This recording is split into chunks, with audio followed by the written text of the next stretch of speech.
Sorry. Mic check. RODERICK. I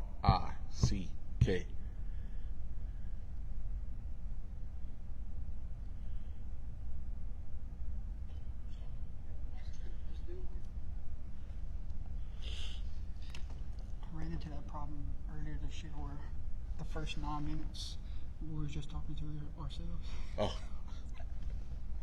I like to check now. All right, Coach, ready? Yes, sir. Well, welcome aboard, ladies and gentlemen. Just wrapped up player interviews here at North Vermilion High School. Coach, you got a great group there.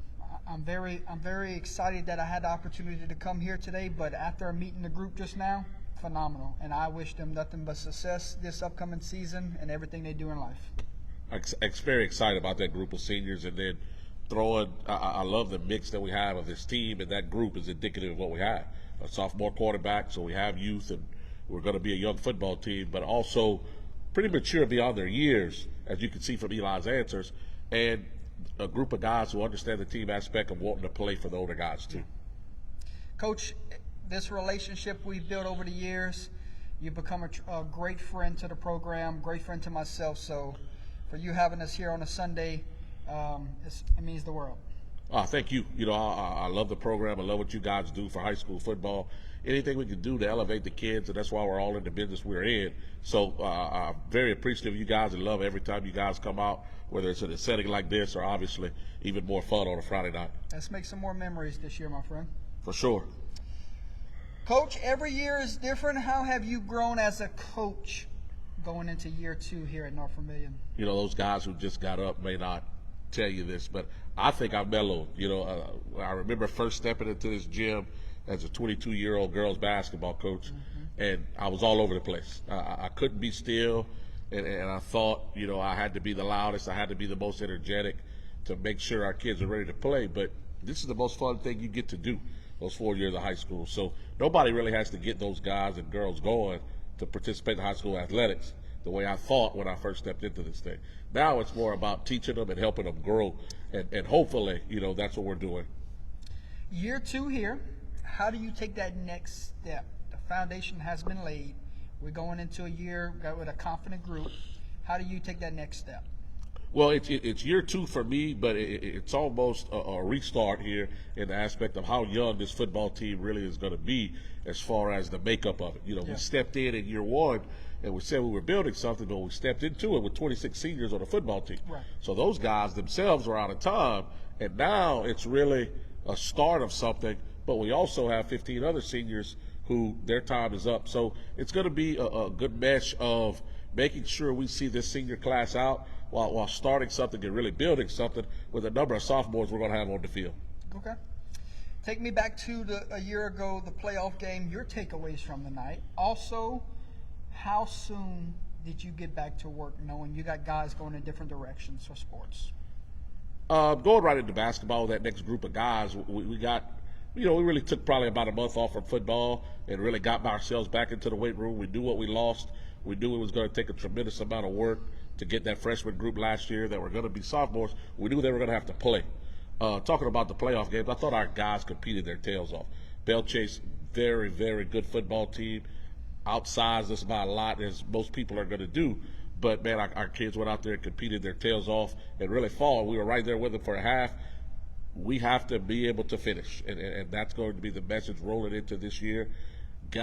That's why we had such a good summer as well, too. Our conditioning, I think last year left something to be left behind, and that's one thing that we need to take the next step. Your biggest emphasis this summer, and did this group win the summer? Absolutely, they won the summer. Start fast and be able to finish it. Last year we talked about starting fast because everybody knows what our schedule looks like, but we went out there and we could, like I said, in the playoff game last year, really competed our tails off for a half, but we weren't able to sustain. This year we had to get ourselves in the physical condition to be able to sustain it. We went from a 3-day work week to a 4-day work week, and hopefully that extra lift we were able to get every single week was able to help us and will help us going forward. What's one area of execution that this team has to improve on to flip those close games? We got to be able to throw the football better. We have to be a more balanced football team. We have to be able to not be so predictable. At any given point, be able to run or pass, and not just on third and long or just a play action team. We have to be able to line up and throw the football when we want, not when the down and distance dictates it. Okay. What was the most difficult thing you had to overcome a year ago? Just everything brand new. We wish we had another year with those 26 seniors, so those are some talented individuals that if it really everything hadn't have been brand new to them, I think we could have won a few more football games. We let a couple get away from us that probably shouldn't have, and that's just a time thing. There's nothing anybody could have done anything about that. It's just it is what it is with that, and now we just start fresh with a new group and do the best we can moving forward this year. What or who do you lean on when things aren't going well? It's got to be on the seniors, because that's the group that's out of time. That's the group that has an end date to them, and that's the group that everybody's going to look to. We say it about once a week in practice. There's 3 people who carry a record. The coach, I'm not going anywhere. The quarterback, he's a sophomore, and the senior class. The senior class is the only ones that are out of time. So they're the ones that when it hits a wall, that they have the least amount of time to get it fixed, so they know they have to fix it now. Do you celebrate small wins to keep morale and focus high? Absolutely.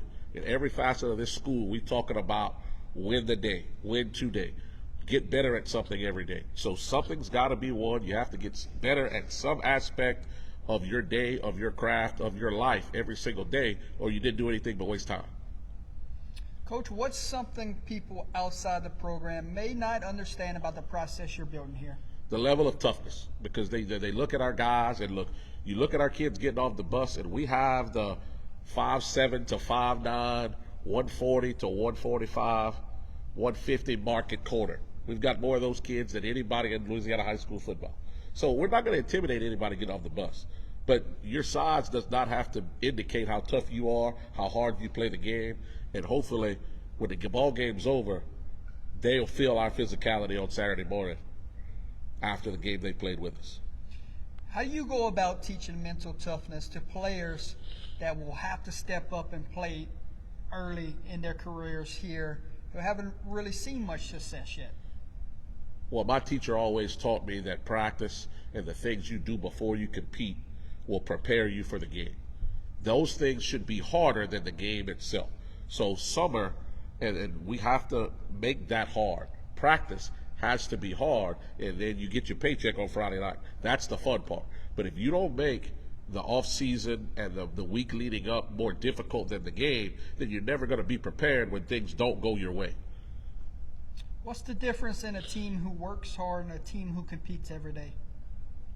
Anybody can work hard. Everybody thinks they work hard. But when there's really true competition, and that's why those guys really enjoy us going best on best every single day, that's how you really know when you're getting better. The old adage is iron sharpens iron. But you better make sure both of them are bringing it at the same level if it's going to actually really make you better. There's no brother-in-law over here, because that's what makes us lazy.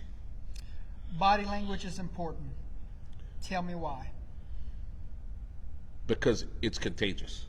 It's contagious. When other people see you put your shoulders down, you put your head down, they think they've got you. They think you got you leaning on the ropes, and when a shark smells blood, now it's time to go in for the kill. Even if you're not feeling the best, you cannot let that be shown to your opponent, or that's when they're really going to go for the throat. How do you measure success beyond just what a scoreboard says? Did you get better? Or are you better when that thing ended than you were the day you started? Did you truly improve and go out and make strides? The end record, I'll take last year for a big example of that. That football team got a whole lot better, and it was a better team on the field than 3-7 may indicate. Those guys played their tails off last year.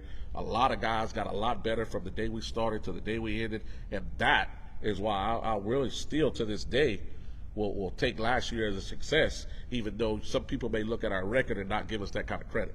Yeah. With the new system that was put into place a year ago, do you believe your players better understand the why behind the X's and O's now? Absolutely. Our kids, and I think that's why we're going to be able to be successful. They have a good understanding of what they're supposed to do. So we're far ahead right now than we were at this point last year, and that will help us shorten the curve of our size deficiency, I guess I'll say. What are your core principles on offense and defense? as a football team, we want to be the toughest son of a guns playing on any given night. Toughness wins, and we believe that can overcome a lot of things. The next thing is making the least mistakes possible. It's high school. We're talking about 14 to 18-year-old young people. Most of the time, it's going to be lost, and we don't want to be the ones to lose it. If we don't give anybody anything, make them earn it. If somebody's going to beat us, we want them to beat us because they're better, not because we gave it away. Did this group have a spring? I know it's difficult when you have a lot of guys go and compete for a baseball state title every year. No, and that's why. We want those guys to be able to go out there and focus and really lock in on their goal and their reasonable goal of winning a state championship in baseball and not worry about having one foot out here and rushing or anything like that. That the spring is for the spring sports. Let it do that. It allows us to get an extra week of practice in the fall when it's time for football. But, we want as many of those guys that have that championship mentality in the spring to go out there with Coach Trujillo and win that thing. And then we got plenty of time to get ready once that's over with and we're holding that trophy in Sulphur. If I know you are a big multi-sport guy. Talk to me about the importance of that in a program. Absolutely. I say all the time, if it's good enough for Nick Saban, it's good enough for us. And that's the guys he wants to recruit because they're well balanced. They have to have time management. They have to do it all the time, not just in one small 4-month span. If you're going from football to basketball to baseball, even throwing in a little track and doing 2 things at a time at the same time, then you have to have your stuff together, and it's going to only help you when it's time to go to college and nobody's telling you have to do it. Coach, you will have an upcoming scrimmage against Mamu. You will have an upcoming jamboree against Crowley. You're going to see 2 different styles of teams in those 2 weeks before you get to the regular season. What do you want to see from your group those nights? We want to see those guys go out and compete. I say this with the utmost respect. Mamu is one of the most improved football teams in the state of Louisiana. It's a sleeping dog that not a lot of people around the state know about yet, but I think they're going to know it when this year gets here. Correct. Extremely talented guys that were a young football team last year that got a lot better, and now I think they're going to make that next step, so it's going to be a tremendous test for us. If we can go out there and improve and compete and show some signs against a quality football team like that, I think it's going to help us develop and get where we want to be week 1, and we have to be where we want to be because those things count. Your thoughts on your 2025 schedule, home and away flips, and we could be playing some football in a brand new stadium. That's exciting. It's exciting, and hopefully our guys get to experience that. We only have 4 home games to begin with because of the Turling situation. We have to go back there. So hopefully we get all 4 that we need to get in. But either way, it doesn't matter to us where we play. Very excited that the parish has done these things to get us a turf field. It's going to be something that's beautiful once it's done, something we can be very proud of. And if we have to go and play a couple of extra road games on the way there, that's fine. Yeah. The ones we worry about playing at home are in November, and that's the ones we have to go out and earn. Absolutely. Loaded district that you play in, talk to me about the respect that you have for the coaches that represent it. Oh, absolutely. It's the best of the best. Anytime you get in this business and you do what we do, you want to play the best of the best. Well, guess what? I don't have a choice. You talk about Coach Hightower at STM. You talk about Coach over at Westgate. Because we could potentially have multiple state championships well within our district. Coach Corville, I have a lot of respect for him, the new coach right there at Turlings. In the district we're in, the guy that I may have the most respect for is Coach Kane over at Rain because he's got the same job I have. We have to go up against this gauntlet. His thing is he's got 3 in a row. They came in here limping into our place last year, week 9 on our senior night because they had to go Turlings, Westgate, STM back to back to back. And we've got to figure out how to get our kids healthy into the playoffs after going through that. That's tough. Yeah. Division II non-select, you feel like it's wide open again?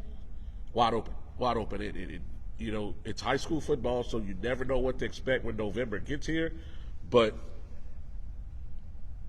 there's a lot of teams that can win a state championship, and that's what makes the playoffs fun. It all starts at the younger groups. Your feeder program, middle school parish champs a year ago, how important is that group coming up? Excellent, excellent. A supremely talented group. Those guys at the middle school right there do an excellent job for us. We have a new coach in Jared Duyon, but nothing's going to change. The leadership over there is tremendous. The principal over there, they really do a good job of making this almost one. You know what I mean? It's community school. They can't wait to become Patriots at this level. We go out and do whatever we can to support them, and extremely excited about the freshmen we have rolling on this campus, and can't wait for them to have their turn over here. Inspiring the next generation a year ago, visiting Indian Bayou Elementary. Talk to me about that day. Homecoming over here is tremendous. The fact that we get to go and we're allowed to go visit those 3 feeder programs, and it was awesome to me because each one of them offers something different. You know, Indian Bayou being so small, the appreciation those kids have for us, the way they look up to you, and then being able to go to Mo and Cecil Picard and having each one of my daughters in each of those 2 places, there's no replacing that. There's nothing else. There's no better feeling in the free world for that. And that's why I think our kids go out and play so hard in a game like Como when they were probably more talented than us, and they had us right where they wanted us in the second half. But that's a game our kids put in their mind they weren't going to lose, and they didn't. When you know what's at stake and you go into the senior night and you get a big time win, talk to me about that night. Also, congratulations on win number 50 that night as a head coach. Twofold to that. Number one, you talk about the mental toughness of that.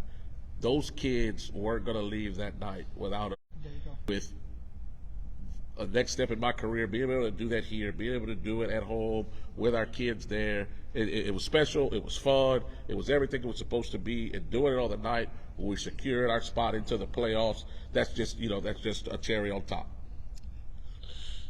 Sending kids off to college, whether it's playing at the next level or just go and get a career.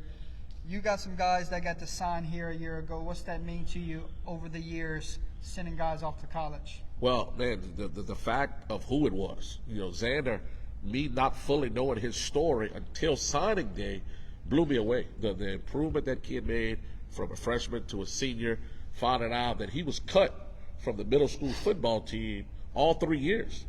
So that kid is now playing on Saturdays, and he wasn't even good enough to play as a 7th and 8th grader.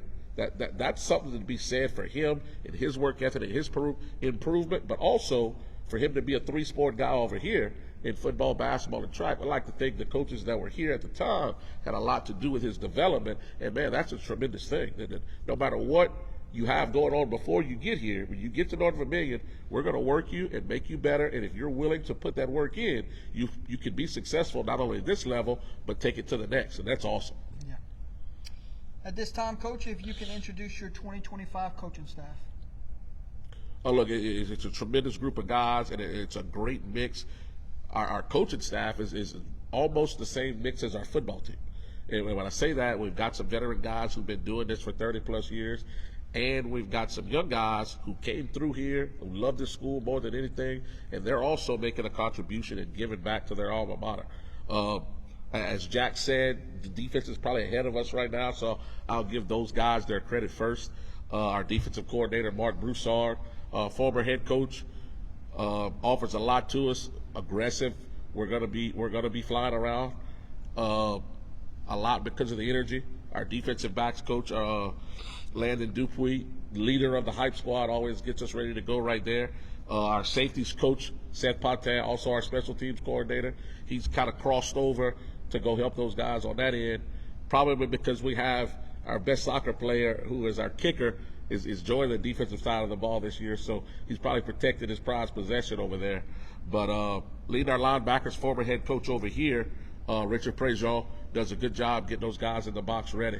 On the offensive side, we have our receivers coach, J.P. Bouillon, also our basketball coach. It's a family affair over here where everybody that's an assistant coach here is also a head coach and something else.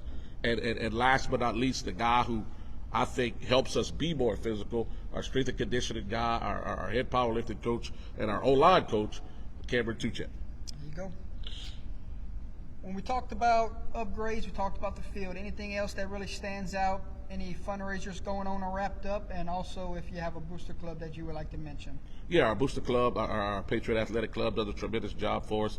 Wrapping up everything, trying to get our sides finished so getting your advertisement in, and for when the field is ready, having everything. Not only are we getting a new, playing surface, the turf, we're getting new fencing around the stadium, adding a little concrete. We're going to have a new concession stand about halfway through the year. All those things are going to make the game day experience at Patriot Field unbelievable.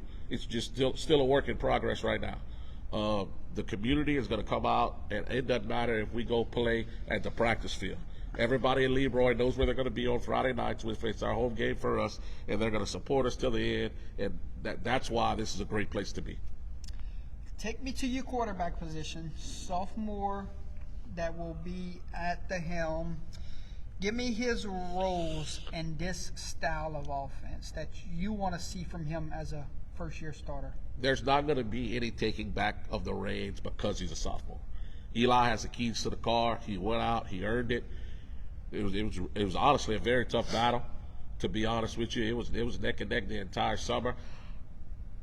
Eli did go out there and win it, but also I think not much of a loss for Jackson because Jackson can do so many other things for us. He's going to turn around and start for us on defense. He'll be able to help us at receiver while those other sophomores are getting themselves ready to go. Going to be a key contributor in special teams.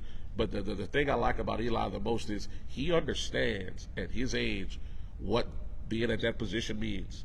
The importance of touching the football every play, and the importance of not turning the ball over, valuing the football for us, and controlling the clock. And what that means for our style of ball, he gets it. And that's the guy we have to have captaining the ship for us. To your running back position, Coach, got some guys in there that will have a healthy workload this year, knowing your style of offense. But guys spoke about there's a lot of depth this year. Yes, it's going to be by committee. We don't want to put that load on just one person. We kind of had a three-headed monster last year with those guys, and now there may be 5 or 6 guys carrying the ball for us at any given time, which is good because we're gonna still be run heavy. We're gonna lean on those positions, but it could be a plethora of guys that go back there, and all of them offer something different. There you go. Gage Wise is going to be our home run hitter. When he gets to the sideline, probably not going to get caught too many times by too many people.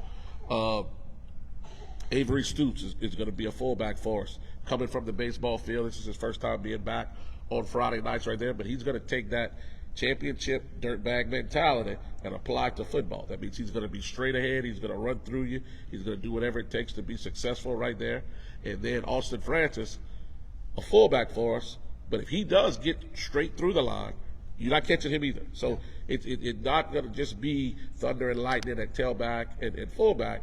All of those guys are going to offer something a little bit different. The receiver room, tight ends wise, when you teach that group, it's got to be something in the mental department where you need to be the best blockers on the field, and when your opportunity presents itself, we're coming to you. Be ready. Absolutely. That position group is more indicative of what our team really is than any other group out there, because you are not going to get as many opportunities as you may think or your parents may think you deserve, and there's going to be few and far between. So when you do get your opportunity, you have to take full advantage of it. It's what we preach every day. Do the right thing, do the right thing, do the right thing, and then when the time comes, when we are ready to hit them over the top, we got to make it count. Coach, talk to me about the right opportunity to catch someone sleeping. Is it a feel thing for you? Both. It's twofold. It's our guys upstairs kind of seeing when that high school kid wants to jump in and save their team, and it's also a feel thing. Sometimes the defense gets us a turnover. All right, guys, it's time to take a shot. Yeah. Or it's that old Novocaine mentality of we've given them 15 runs in a row and we really got them reeling on their heels. Boom. We could keep running it, but now it's time to hit you where it hurts and put some points on the board. Okay. To the offensive line, the guys spoke about a veteran group. What What can you say about that group and the offseason that they've had to take in their next step? They know what to do. I will say that the bad thing about North Vermilion, we laughed about this in practice this week, they're too good at kids.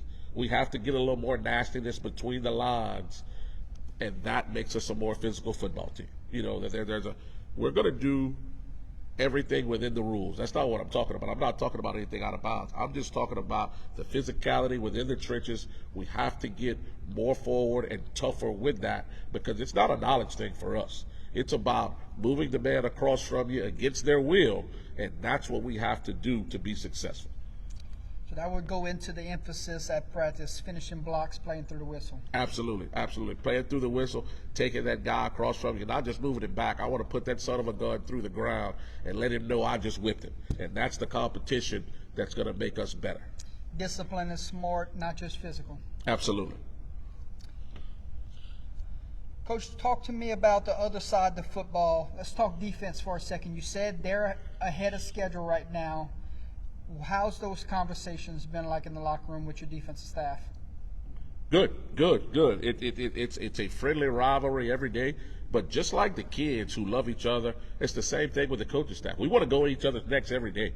You know, we want to go in there and be able to talk trash after practice about how, you know, we got over the top of y'all today, and them coming right back at me with, all right, you know, last Thursday y'all didn't get 3 first downs. It makes it fun, but it also makes us better. When we able to compete and those kids see us go back and forth at each other, they know they can't half do it, because, you know, they're representing us. They're the ones who get to do it. And when the coaches are enjoying competition, it makes it more fun for the kids, and know they better get after it too. What's the key to winning third down and getting off the field on third down? The key to winning third down for us and having it be manageable. You know, getting ourselves and doing a good job on first and second down, so you don't know necessarily what's coming. I say all the time, you make me a good football coach. It's hard to win 2nd and 12.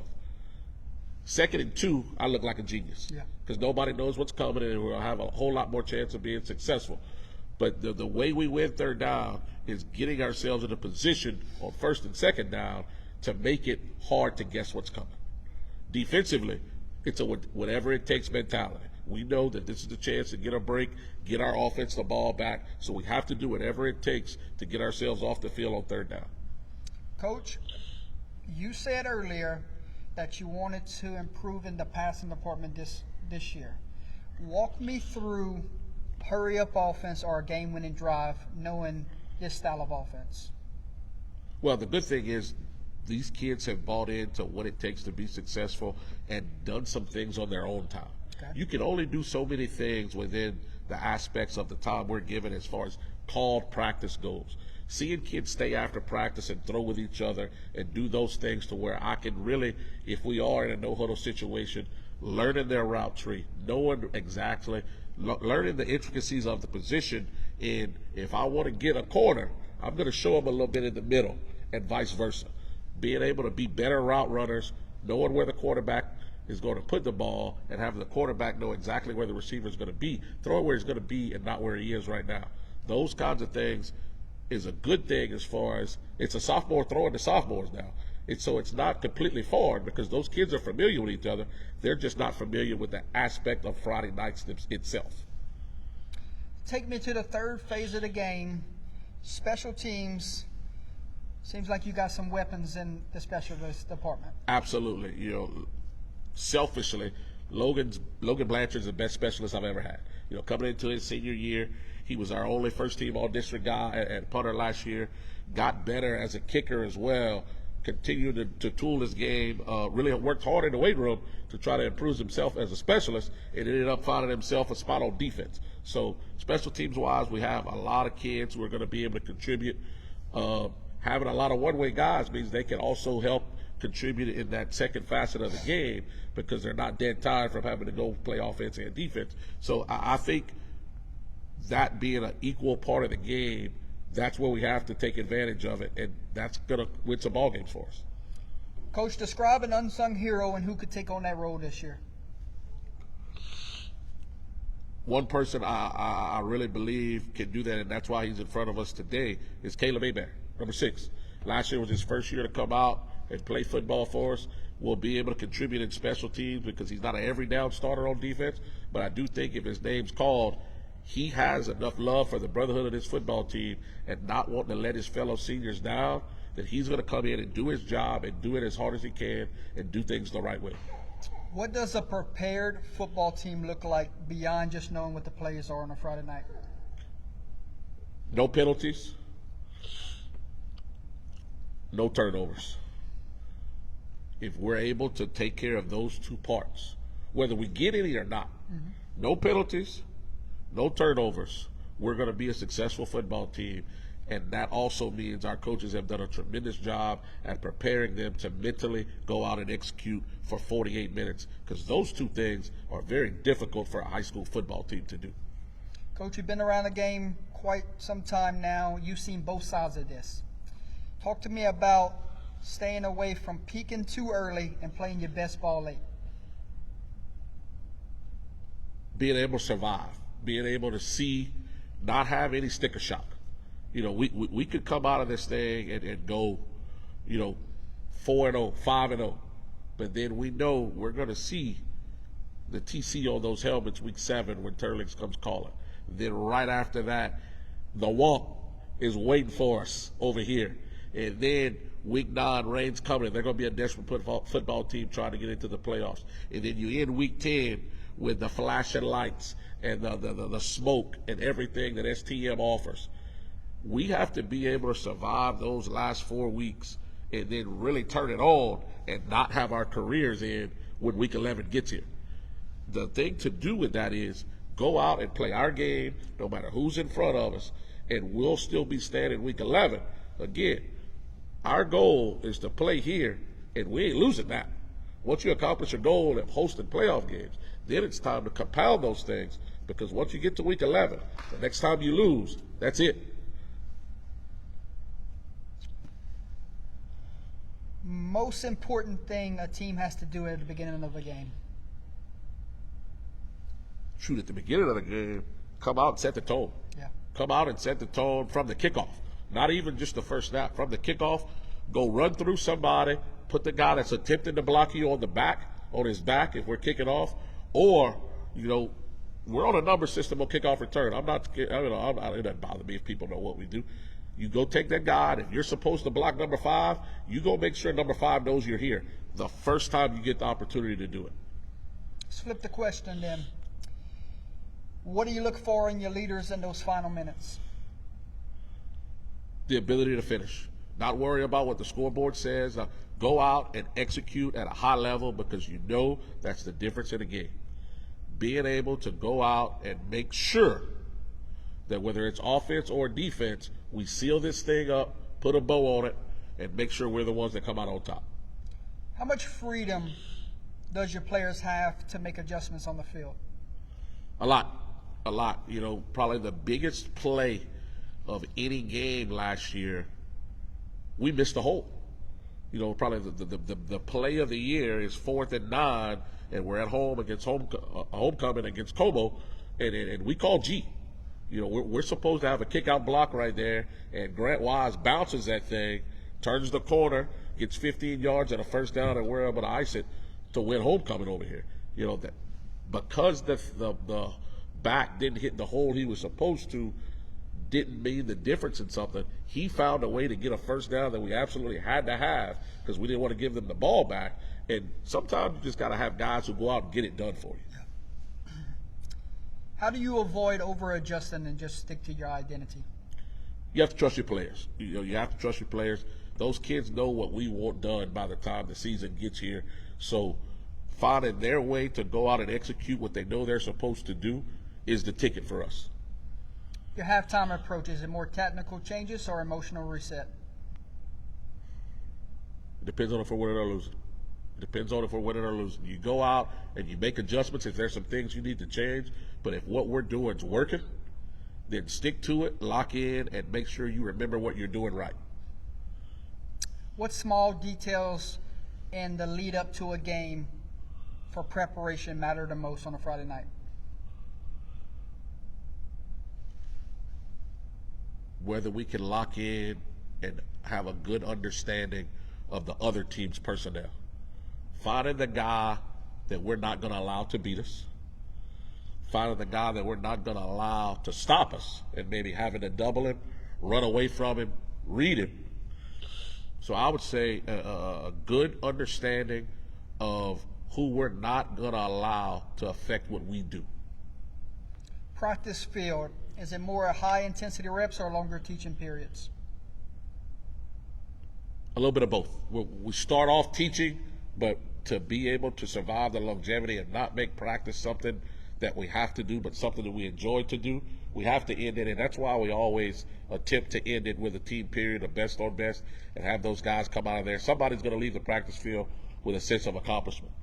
And that competitiveness is going to make us better for that day. Okay. How rewarding is it when it clicks for a player on a Friday night? That's why I do what I do. To see a kid get it. And you can sometimes see it in the moment. When you see a kid get it, that's why we do what we do. We're all going to sure not here for the money. You know what I mean? But to see a kid develop, to get better at their craft, and then the light bulb goes off. It's the most fun feeling in the world, because you feel like you had a small part in doing that, because you see like oh shoot, that's what coach meant, and now it's time to roll with it. What's the most powerful faith moment you've experienced as a coach? Same game last year. The previous series, going for it on 4th down and calling a pass and having no idea how James Higginbotham got out of the pressure that they sent, and then have him just flick a little pass over to Heath Aubrey and him breaking that up the sideline for a 1st down and us going to get a score to take the lead. Nowhere in football should we have gotten away with that. But those two seniors, those two kids, just making a play, or what was probably a bad call, them getting me out of that was a tremendous experience. And, man, I was so excited for those seniors to win that game the way we wanted. And every major play we needed that night, a senior made it for us. Just having that come to as a culmination for those guys, man, it was a great experience. I really hate the things that happened after the game soiling how good of a job our kids did during that football game. Who helped shape your own leadership that you get to pass on to these kids today? 2 coaches that I had as a player, Philip Craig and Dale Ashley. Obviously, man, those 2 guys were tremendous spiritual leaders that taught me how to carry myself as a young person, and that was more important than the talent level of a player, because you're still always going to be you and how you represent your family and your last name.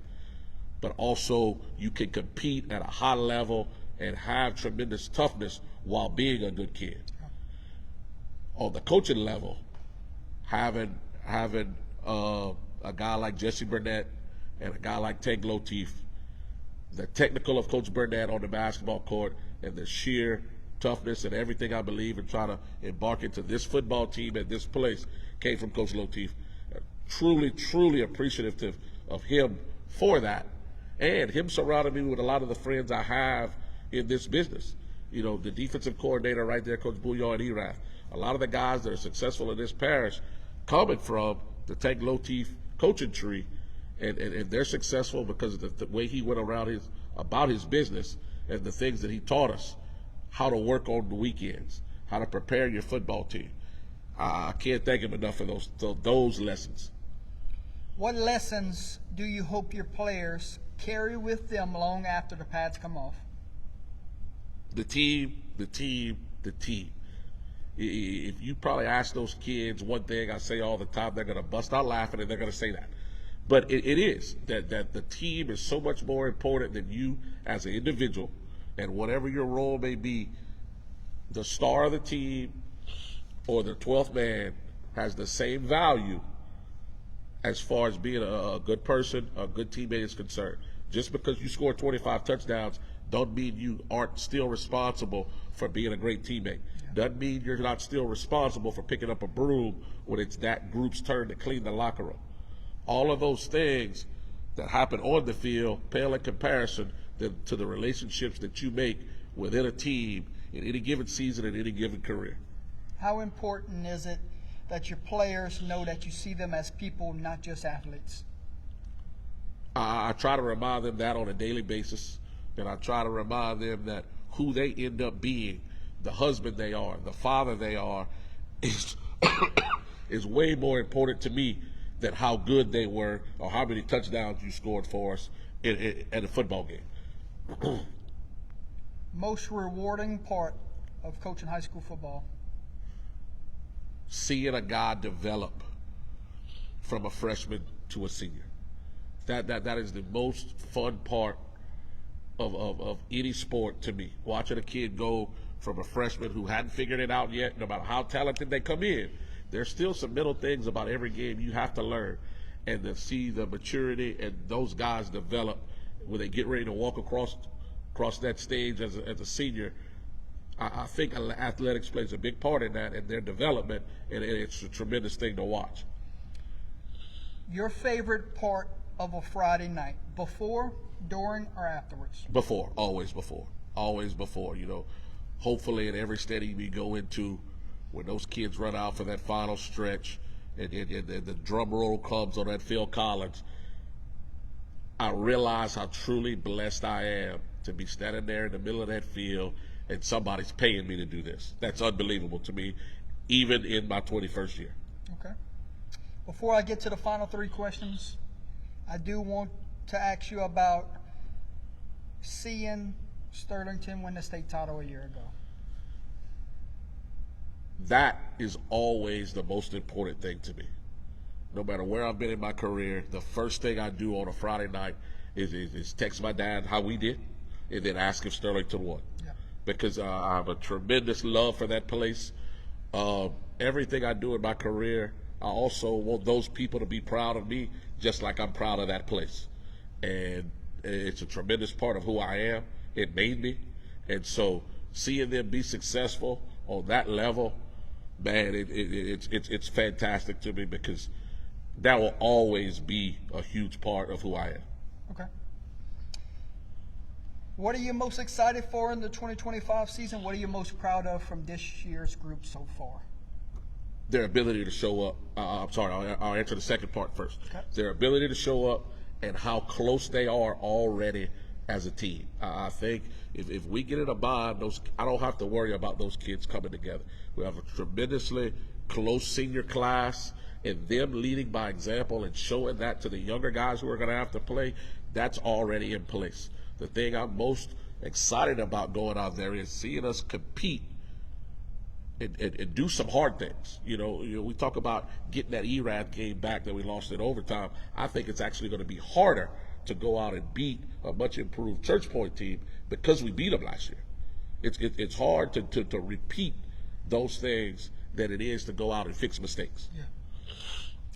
What is the message to the alumni and the community as we go into another 2025 football season? Get your popcorn ready because win, lose, or draw, I think every football game you saw us play last year, even the ones that didn't go our way, was some exciting football to watch. You talk about coming out here on a Saturday, and yes, we lost to ERAD, but boy, was that a fun game for the fans to watch. I think we scored against Northside last year, but what a fun game for fans to watch over there. And now this year it's going to be homecoming for us. The John Thompson era starting in Kaplan, week 3 for us. Will it be our first home game, but we're playing it at their place? There's all kind of tremendous storylines that are going to follow this football team, and the common theme to all that's going to be, as a fan, it's going to be well worth your $10 to get into the place. That's it. Close us out today with the quote of the day, my friend. Oh, there's only one quote at North Vermilion around here. Win today. Win today. If you go out every single day and go about your business the right way, do the things you're supposed to do, win the day, and you're going to be successful at the things that count.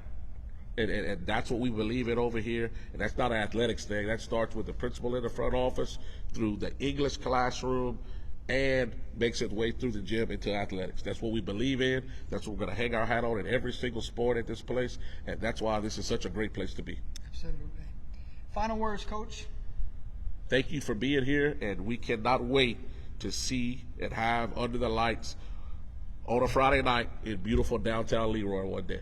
Whether it's one of the 10 games that we're guaranteed or playoff games at our new field with everything set up, or being the second team in the history of the school to go to the quarterfinals. We'll get you here one day, my friend. That's it.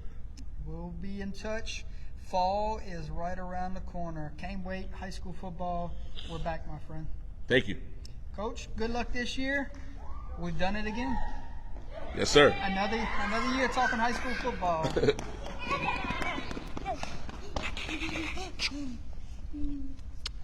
Coach, if you ever need anything, you don't hesitate. Oh, same to you, man. Love Thank you, big guy. I appreciate it, man. Are you still cold, Coco? I saw you had your jacket on. It is freezing.